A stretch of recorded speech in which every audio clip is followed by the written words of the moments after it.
Under the surface of that great expanse of blue that surrounds our continents, a daily fight for survival is played out, in which all the combatants are involved in a constant round of stalking, hunting, trapping, biting, devouring, tearing to pieces, gulping down, and swallowing. Every creature has its score written in its genes, and this is played out in symphony with those of the others. This symphony, in which all creatures kill and end up being killed, is euphemistically called the food chain.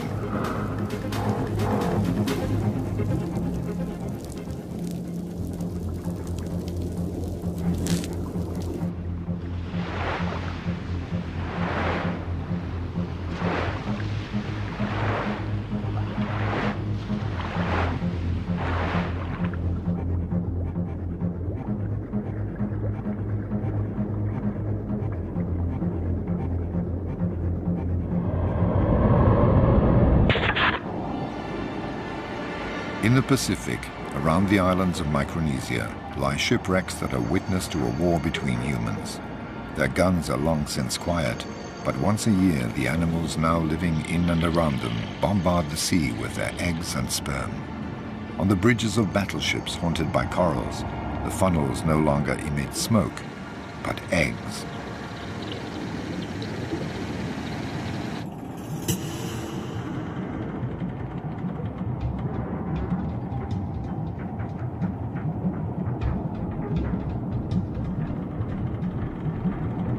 Crown-of-thorns starfish, sea urchins and giant clams, lodged like so many squatters on the wrecks, explode around the time of the spring full moon and release billions of sexual cells which will reproduce when they happen to meet. On the sides of the shell-studded battleships, the fertilized eggs grow, become larvae and mingle with the mass of plankton. There the predators await and swallow them in vast quantities.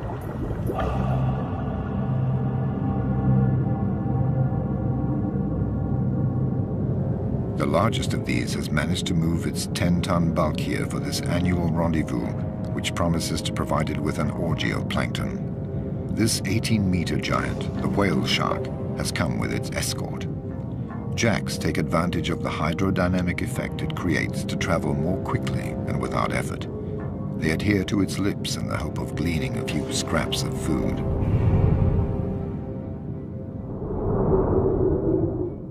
Remoras stick to the whale shark's tail with their suckers. They too are waiting for a few leftovers.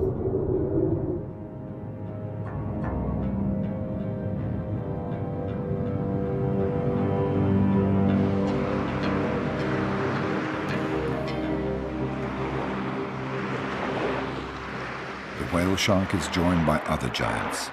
Their perception of the electromagnetic field and their age-old instinct has enabled them to make this annual journey at the same time every year. They suck up the plankton at the surface rather like skimming the cream off milk. They greedily swallow 2,000 tons of water and plankton per hour. The water is ejected through their gills, which are fitted with filters to trap the food.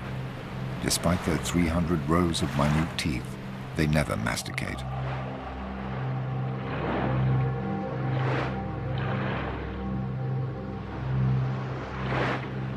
Their horizontal swimming enables them to feed continuously while clearing their filters of the excessive plankton.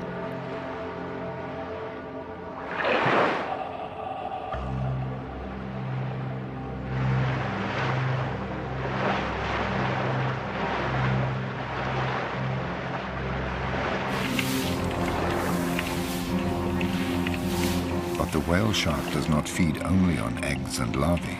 It also sucks up anything that's small and has fins. Dozens of anchovy, too busy to get out of the way, are gobbled up in a single movement of the lips.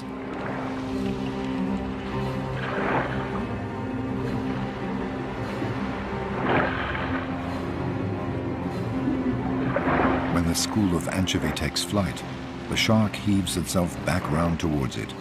The anchovy then seek to protect themselves by twirling around its body.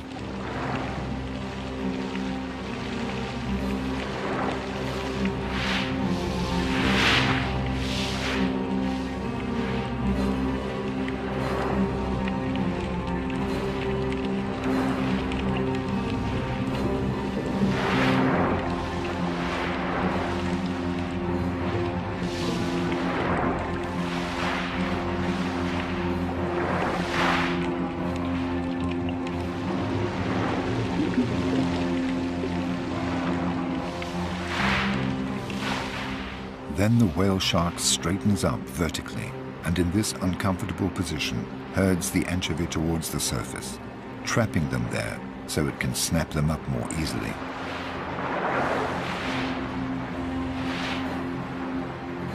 You are never alone in the ocean. Inquisitive sea lions come to see this great beast which is feeding on anchovy in their own hunting ground. It has left them without anchovy and is calmly gliding away. The sea lions have noticed more interesting prey, a school of steel pompanos, also attracted by the plankton.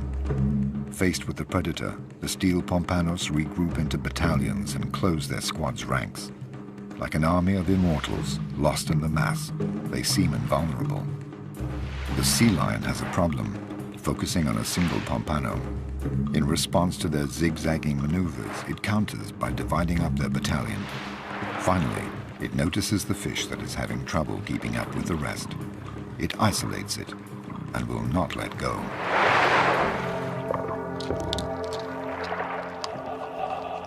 The sea lion, which has no hands to seize its prey or suitable teeth to tear it to pieces, breaks it up by hitting it against the surface of the water.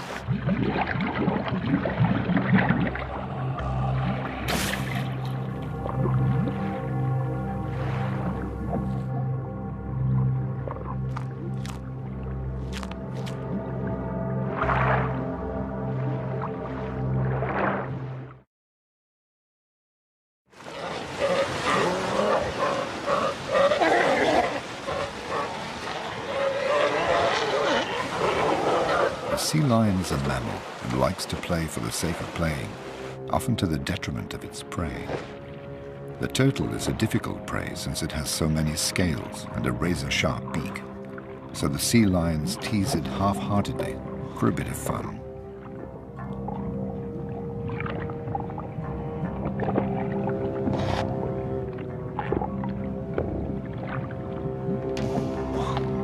The reptile gets off lightly for the time being.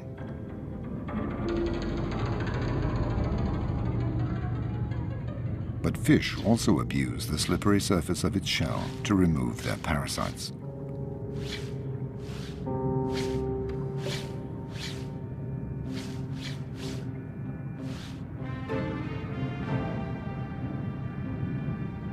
The turtle basically lives on what the reefs offer it, coral.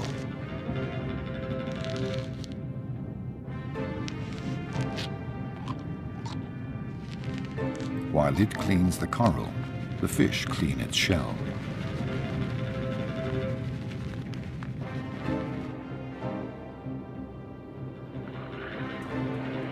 The turtle has found its favorite meal, the sea cucumber, a mollusk. The animal tightens into a ball to avoid being bitten and is swept along by the current towards the rocks where it tries to hide.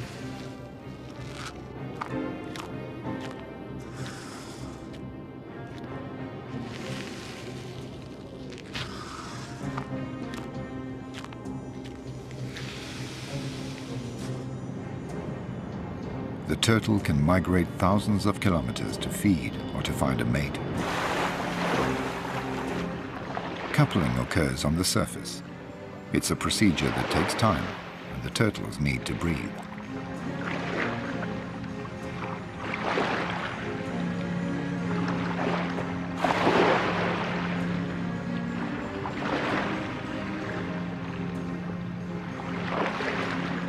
In the tossing waves, the male clings on with its rear flippers, while the female wears itself out trying to recover its breath.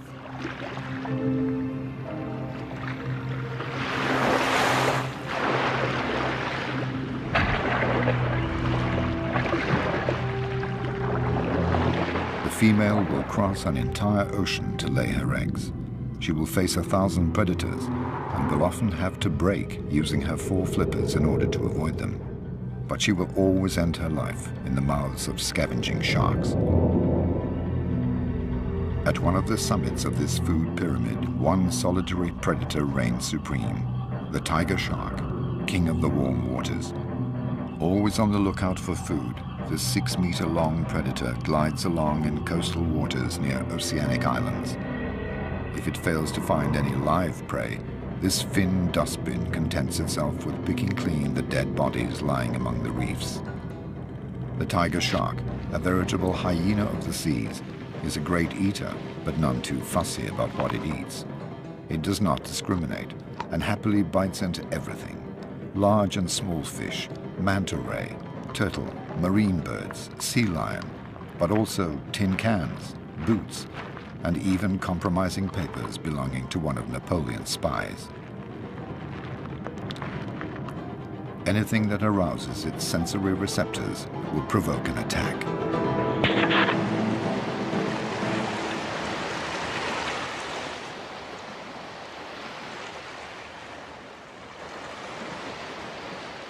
The November full moon shines over the Galapagos Islands.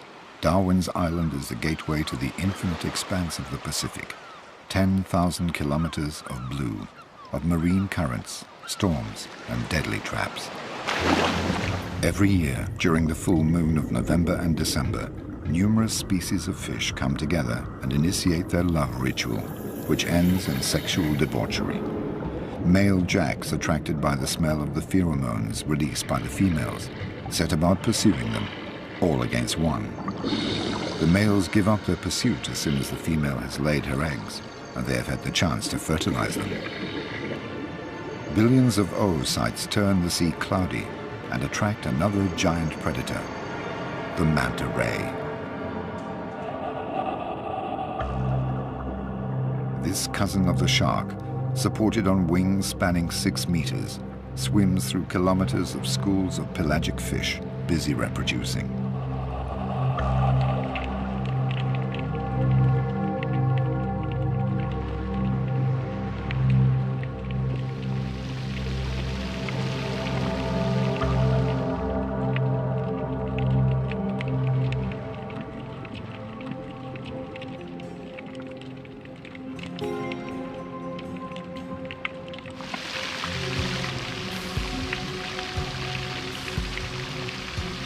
With its large mouth open, the manta guzzles down the eggs, rushing the groups of fish which close ranks. Side by side, the rays comb the sea, swallowing thousands of lives.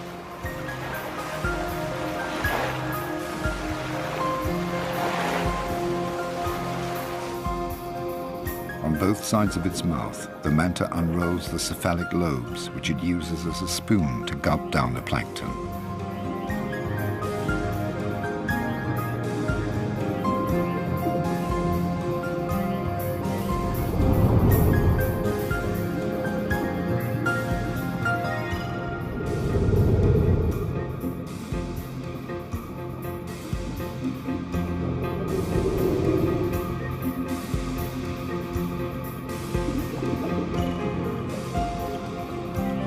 Attached by their suckers to the manta's back and belly, the remoras feed on food scraps and parasites.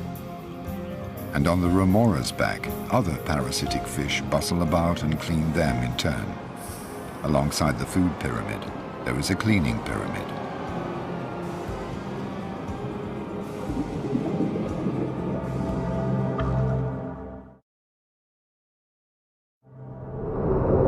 In the undersea world, no creature has hands to clean or scratch itself. So prey and predator spend a lot of time rendering such services to each other. Its meal over, the manta ray has just come to rest over a reef, always the same one, and offers its gaping mouth to the scavenging wrasse, which thoroughly rid it of its parasites.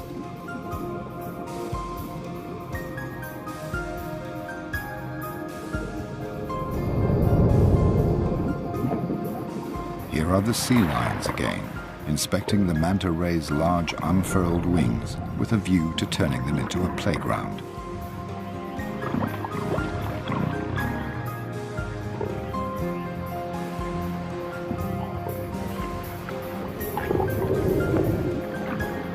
This ballet between mammal and shark has a different meaning for each.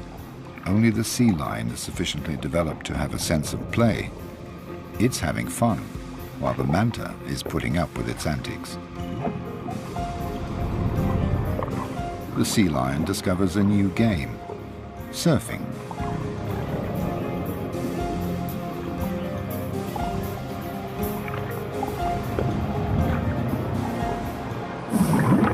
vast blue expanse, nothing is wasted.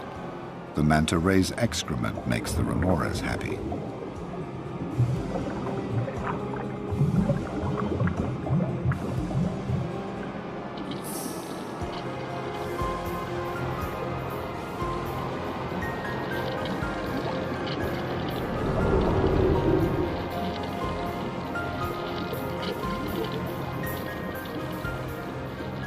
In the sea, everything is recyclable and recycled. The manta ray's scraps are patiently absorbed by the mollusk.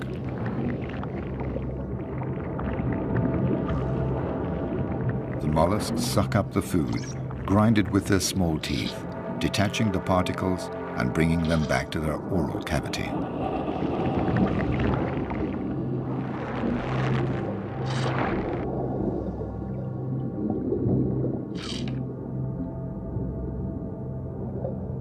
All living organisms shut away among the coral, capture, catch, trap and feed on minute particles.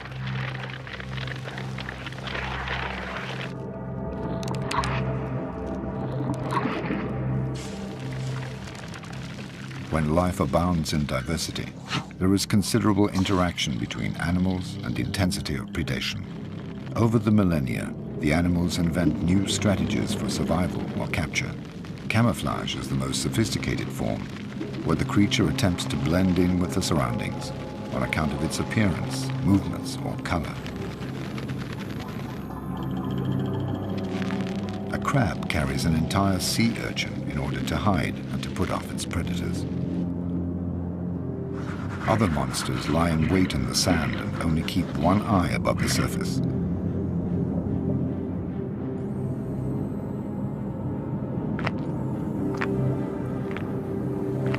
The king of camouflage is undoubtedly the octopus. It can change color at any time by simple contraction and relaxation of its pigmented cells, the chromatophores. It confuses its enemy and allows it to swoop down on its prey. Its meter-long tentacles crush the large crab in a few minutes, and then its sharp beak tears it apart.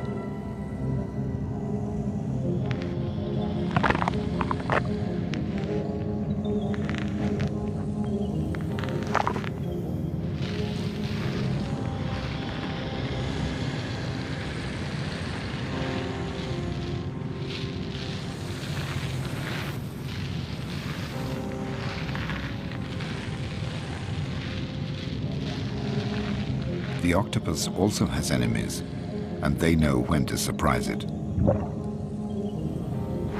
Today, this female octopus is building her nest to lay her eggs. As she has no bones, she can adopt any form and can slither into the smallest of holes. There she protects herself from predators by blocking up the hole with stones. Here she lays between 100,000 and 400,000 eggs and hangs them for 2 months in cocoons no larger than grains of rice. She carefully ventilates them by fanning a current of water around them until they hatch. While she's taking care of her future offspring, she stops feeding for 2 months and will therefore die as soon as they are born. But after 30 days, the water has suddenly got colder. This will delay the hatching of the eggs. The female is weakening fast. Will she live long enough to look after her eggs until they hatch? Driven by necessity, she makes the mistake of leaving her den to look for food. Her neighbors, the moray eels, which usually distrust her, sense that the balance of power has changed.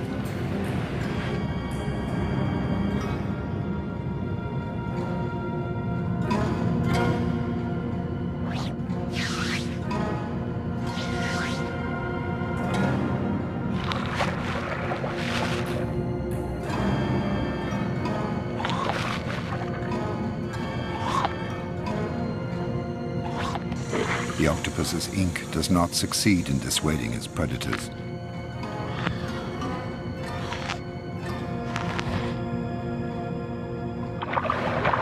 The moray eels do pirouettes, rather like crocodiles do, to tear off meat.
the final struggles of a mother who wanted another month of life to ensure the survival of her babies.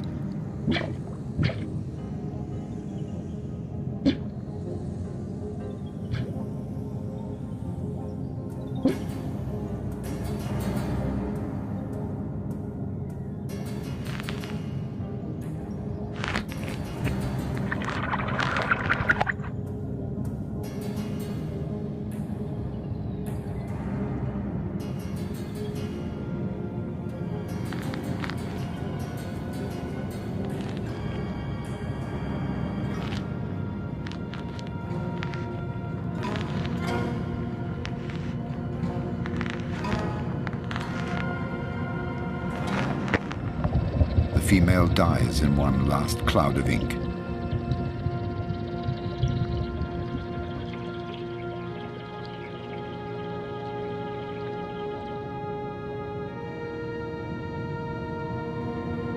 Her death means the death of all her eggs, which will dry out for lack of care.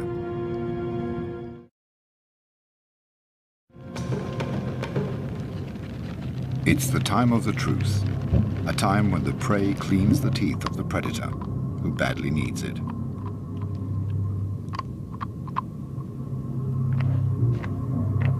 All forms of life happily participate in this symbiotic relationship.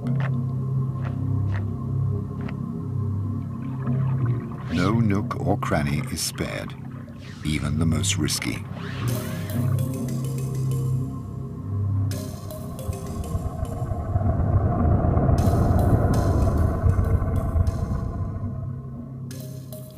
Some fish are more cautious and don't entrust their flanks to others.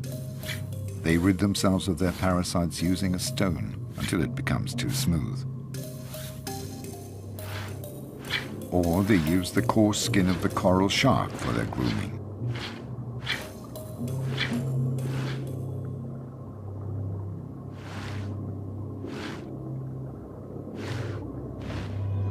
The coral shark has a problem.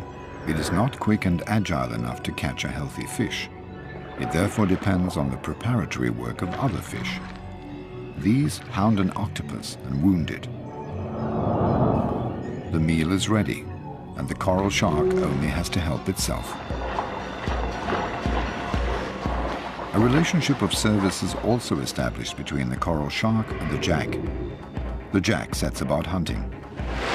It attacks and wounds an ailing Creole fish. The Creole fish shelters in a cavity. The whole population of the reef comes rushing in for the kill. But the sharks drive all the other creatures away and fight over the prey. It's every shark for itself. It's a matter of seeing who will be most adept at working its way into the rock crevice.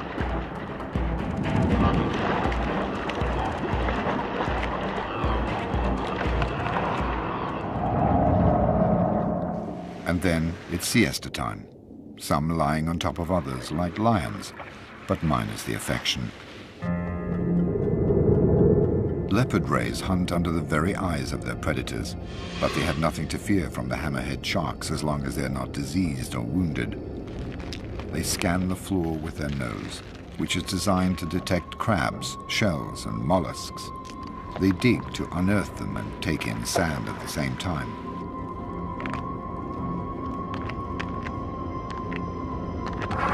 Despite their powerful jaws, they sometimes have difficulty grinding shells that are too thick.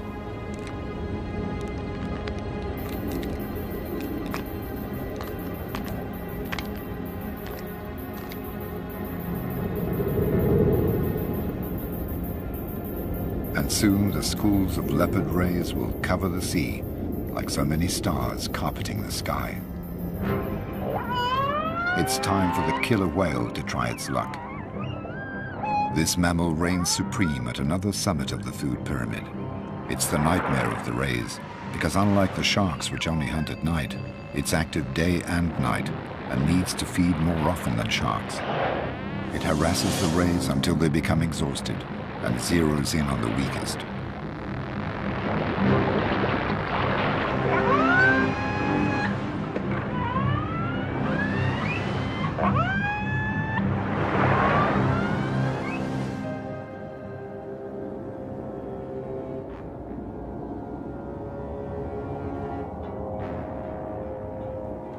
In the deep, night quickly takes hold.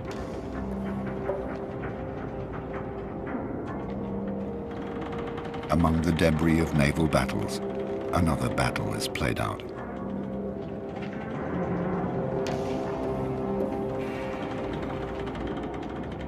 Oocytes, plankton and worms in all shapes and forms bustle about, grow and transform. Schools of young sardines begin to come together, gradually forming enormous shoals.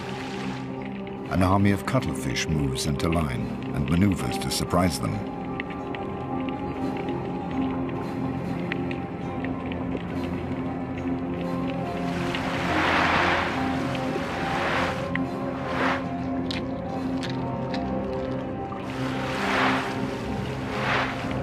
The cuttlefish has 2 tentacles and 8 arms. It launches its 2 tentacles like harpoons and stores its prey using the suckers covering its arms.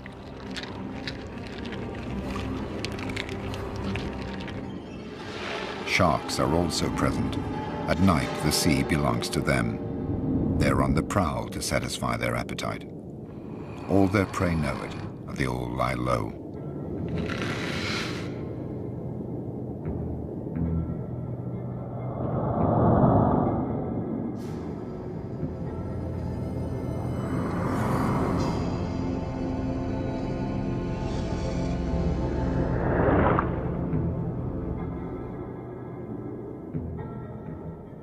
Others don't bother to hide, for they are toxic and their stings are poisonous.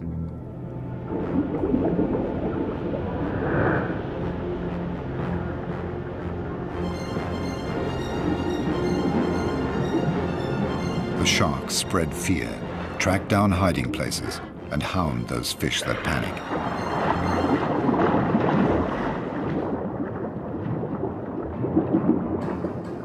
This fish has hidden itself well, but it's disturbed by a lobster. Its movements attract the attention of the pack.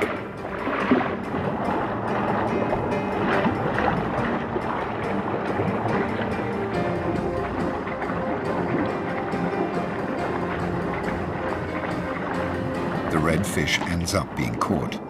A parrotfish looks for a refuge. Will a mere crevice be enough to protect it from the relentless sharks?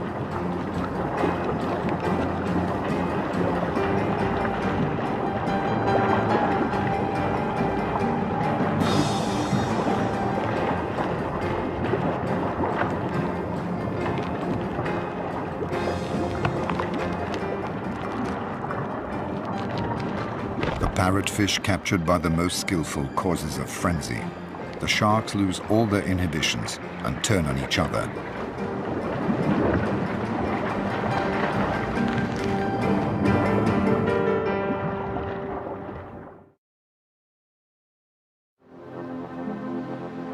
It's along the coasts of Chile and South Africa that the food chain appears in all its splendor.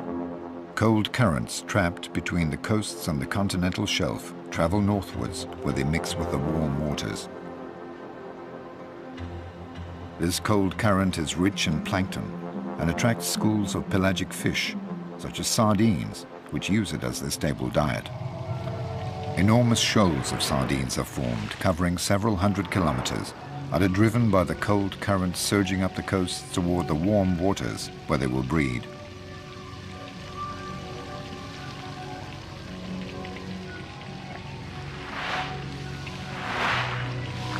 But they haven't got there yet. Their journey will turn into a genuine obstacle course. All the sea's predators will be converging on them, starting with the schools of jacks, whose equivalent on dry land are packs of wild dogs.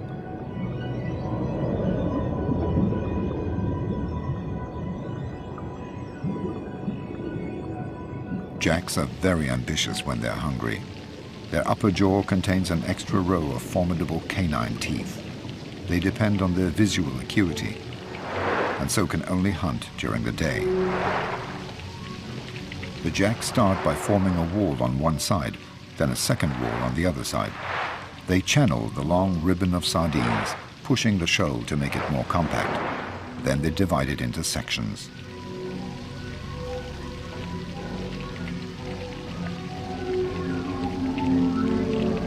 The sardines close ranks, squeezing up against each other. Finally, the jacks isolate a group, pursue it, and drive it towards the surface. Then they proceed to attack. The first of the many feeding frenzies that the sardines will suffer is beginning.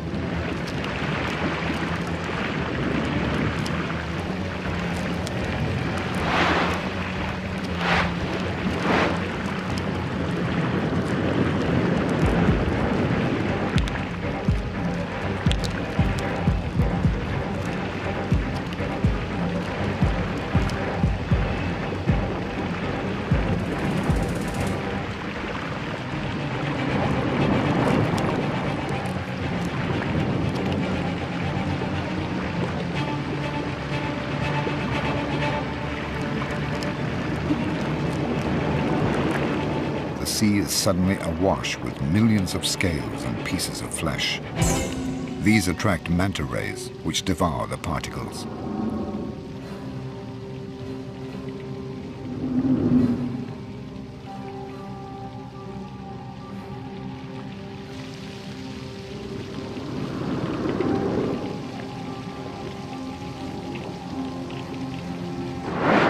Then, when the jack's frenzy has died down, larger though no less voracious fish take over.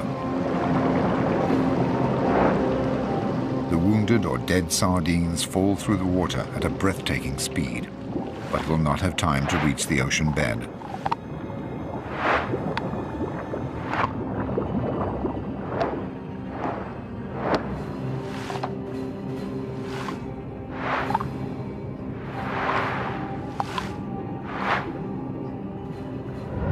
Finally, black-tipped sharks, as always, gather up the remains of the work of others.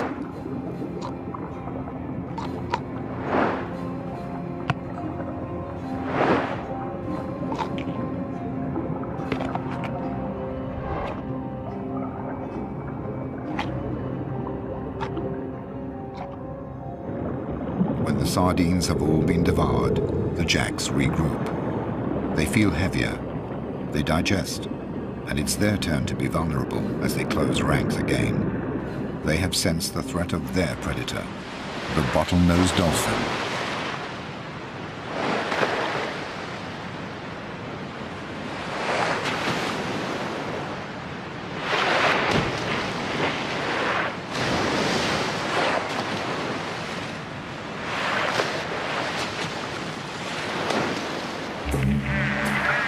The dolphin is guided by sound. It sends sound signals which hit the fish and bounce back to its lower jaw in the form of images. Once it has seen a jack that is weaker than the others, it doesn't let it go. The jacks have no other defense but to scatter.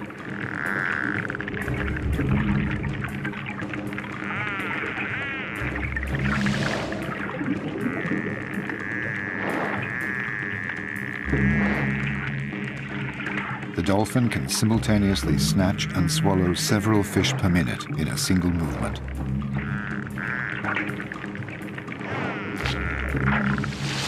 After 6 minutes, the bottlenose dolphin has to return to the surface to breathe. The enormous school of sardines continues its progress northwards. All the sardines are the same size and the same age. The ones at the front are better fed and can get oxygen more effectively, but they tire quickly and they're in the front line, and so more likely to be eaten by predators. And these predators, common dolphins, have come from far away, attracted by the high-frequency sounds emitted by the school of sardines. Dolphins have a very keen sense of hearing when they're hungry. Some 10,000 of them cross the dark and cold waters to pounce on 1 billion sardines.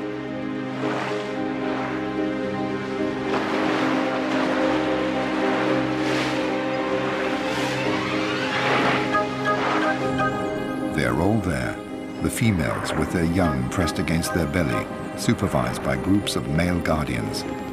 The oldest trail at the rear.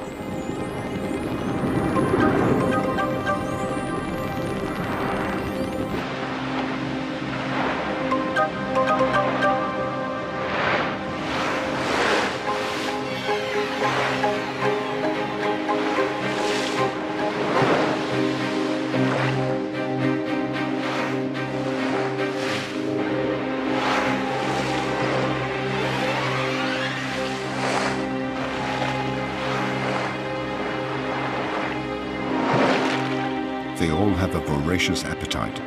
They communicate their enthusiasm and fine-tune their hunting strategy. The well-organized dolphins dive under the shoal of sardines and push it up towards the surface. All they have to do now is open their mouths and help themselves.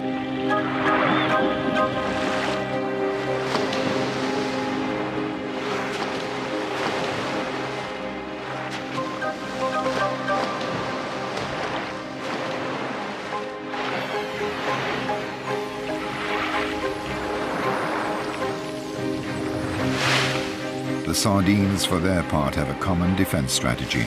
Pirouette in complicated figures to disconcert the attackers and ensure that they always have another sardine at their side. Sharks have a keen sense of smell when they're hungry.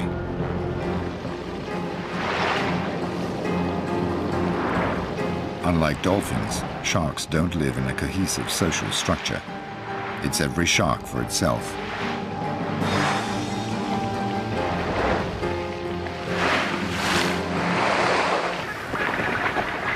A fourth species of predator has noticed the shoal. Colonies of gannets cover 200 kilometers a day to go and fish. The gannet has very keen eyesight when it's hungry. From above, it sees the school of sardines that has been pushed up near the surface by the dolphins, and which is now increasingly compact. The gannet floats like a buoy, so it has to dive at 100 kilometers an hour in order to pierce the surface of the water. At the last moment, it folds back its wings to avoid smashing them, thus creating a hydrodynamic form.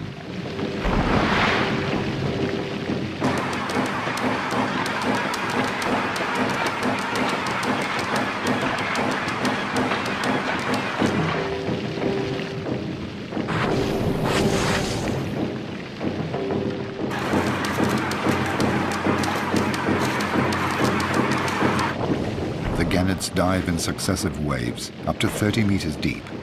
Sometimes the shoal manages to place itself beyond the reach of the birds' beaks, and the gannets tire.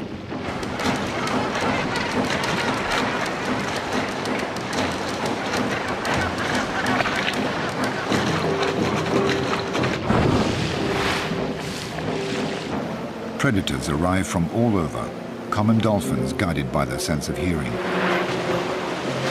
gannets by their eyesight, and sharks by their sense of smell. An informal alliance of predators formed for a feeding frenzy.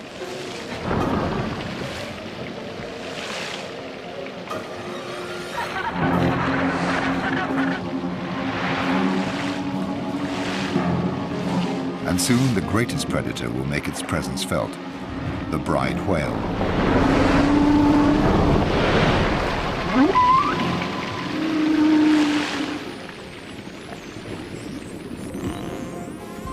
The party is over for today, and the common dolphins return to their polar waters. They express their contentment, sharing their excitement, and regaling their young with lengthy tales of the hunting adventure. For the young are there too. They have not taken part in the hunt, but they have observed it, hidden beneath the belly of the adult females. The females took it in turns to dissuade the sharks from coming near until they had all eaten their fill. The school of sardines, despite its losses, continues northwards and approaches the coast. It passes alongside a cliff where a sixth predator perches. The frigate bird, with its 2-meter wingspan. The king of the gliders is also king of the cowards. Unlike the gannet, the frigate bird does not secrete enough oil to protect its wings, so if its wings become wet, it sinks. It has therefore adapted its hunting method to its handicap. It is one of nature's bag snatchers.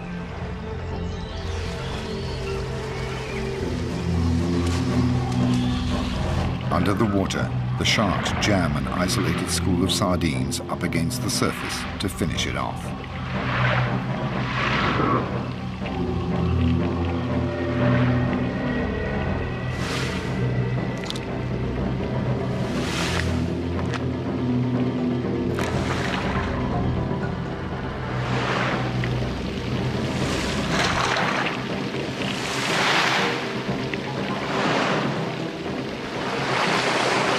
The frigate birds have to sneak between the shark's teeth and the spattering of blood without getting too wet in order to capture their prey.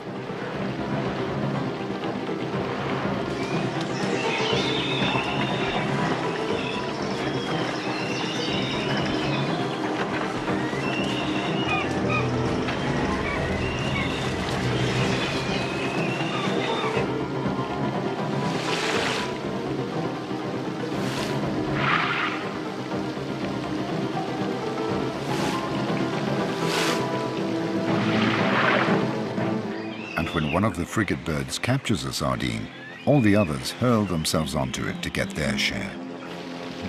Finally, what remains of the school of sardines arrives in the warm waters of the north to breed there. For many of the older sardines that have already made the journey often, this will be the last one, because the food chain is dominated by one supreme, invisible predator, Homo sapiens.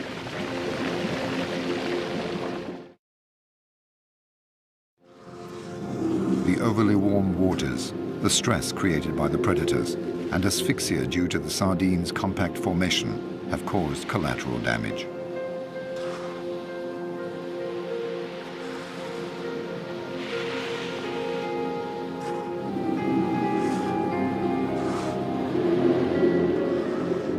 Carried along by the current, they will not go far because refuse collectors are following their tracks.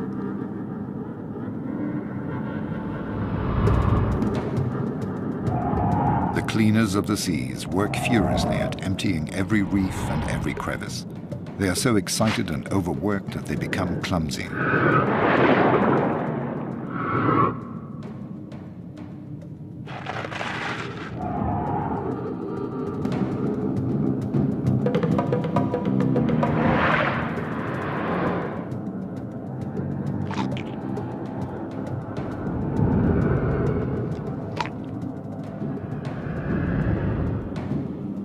Everything is cleaned. Thanks to the sharks, the sea will always be clean. This one-month frenzy comes to an end when the ferocious predator turns into a docile patient, imploring a wrasse to clean its teeth.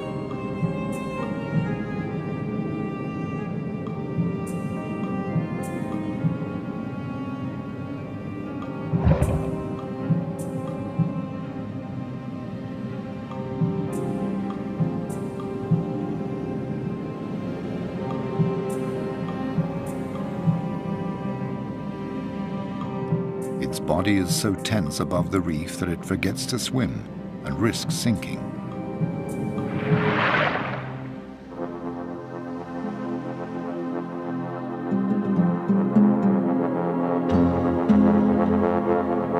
The southernmost tip of Africa, at the Cape of Good Hope, where the warm waters of the Indian Ocean meet the cold waters of the Atlantic, is where we find the largest of the predators, the great white shark. It lords it over a large area containing a dozen colonies of sea lions, its favorite prey.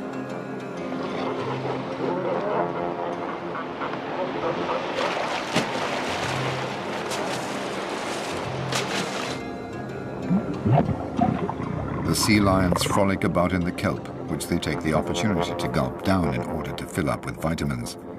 In a radius of a few meters around the island, they feel safe thanks to the shallow water. Among the panic-stricken sardines, they're enjoying themselves, playing with the cormorants.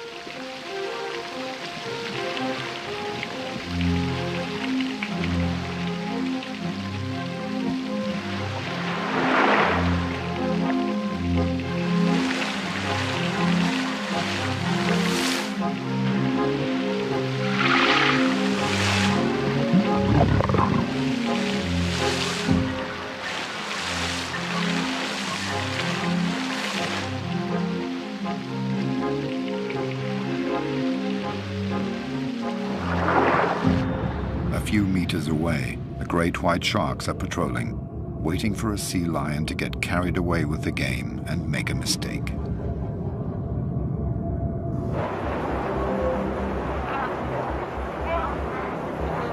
Some 20 great whites are laying siege to these 2,000 sea lions on the little island.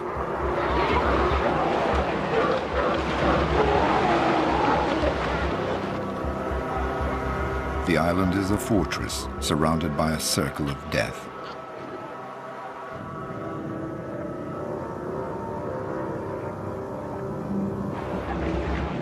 The 6-meter-long great whites glide close by the island, but don't dare penetrate the kelp which surrounds it, out of fear of getting stuck there among the rocks on account of their size. This predator and its prey have swum face to face for thousands of years.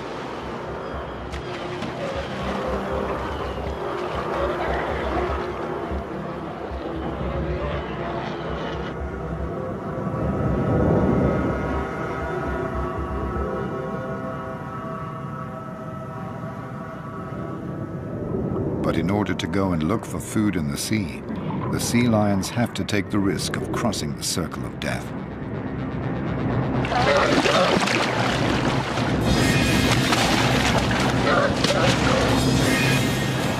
The sea lion is knocked about, but as happens every so often, it manages to escape thanks to its agility. Back to the school of sardines. Surviving fragments are returning to cold water.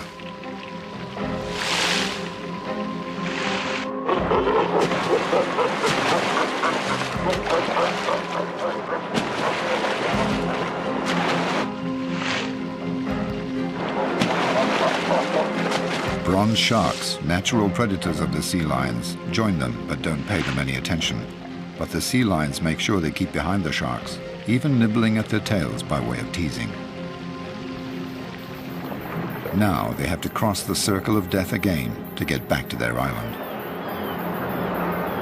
It's evening, the time when birds migrate and the great white shark is at its most active.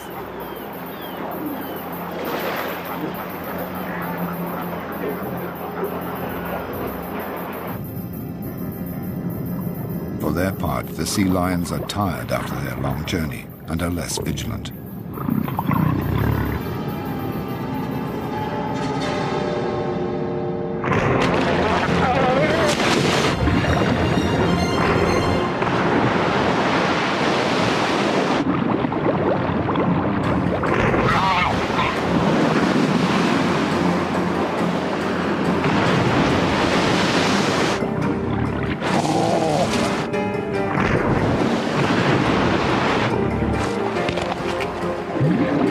In a few minutes, the sea has turned blood red, and the great white sharks, the summit of the food pyramid, have killed the weakest, the most absent-minded, and the most hesitant.